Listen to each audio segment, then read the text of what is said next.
It's the night of the 10th of February, and I'm hurrying down a little side street just off the Grand Canal in Venice. A thick rain is falling, pooling on the streets, saturating the air until the entire shimmering city feels like it's being slowly submerged.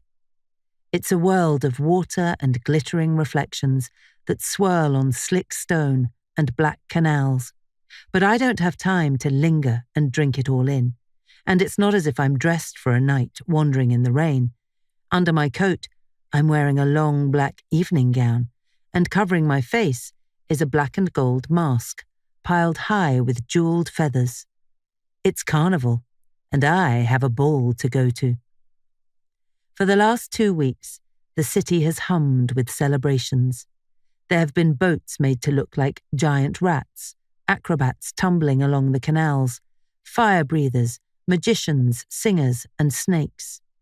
I've spent the day wandering the city, letting drum beats and cheering lead me to costume dramas and stilt walkers, jesters and commedia dell'arte plays, where masked characters like Harlequin, the heroic comic servant, and Pantalone, a greedy old man, act out farcical little scenes. And everywhere I go, there are sumptuous costumes, headdresses so high and heavy that just bearing their weight is a struggle, skirts and hoops so wide their wearers have to edge sideways down the smaller streets, all of them worn with glorious, beautiful, intricate masks.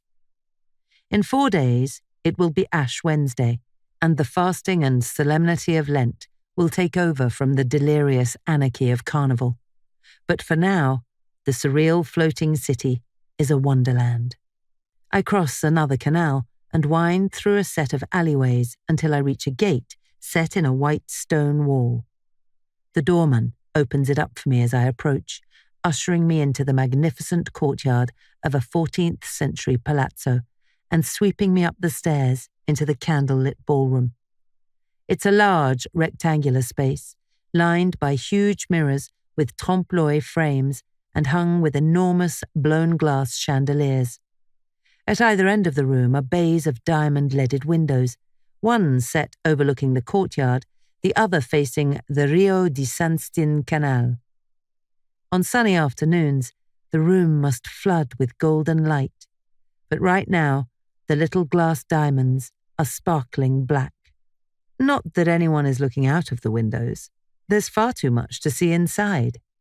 Winding through us are the entertainers, opera singers, magicians, a drag queen wearing giant roses on her hands, towering over the men she pulls in to dance with her, a juggler, his face painted white with black lips, desperately trying to keep his glowing, swirling balls in the air to the time of the music, while the electric violinist who follows him plays faster and faster, the balls spinning and whirling ever more frantically before the music reaches its crescendo and the balls come crashing to the floor. There's a fire eater, sensually licking his flames before dragging them along his arms and over his bare chest while he writhes to the music. Dancers wearing feathered headdresses so high they brush the chandeliers. Harlequins swaying on stilts. An overwhelming, chaotic, breathless display.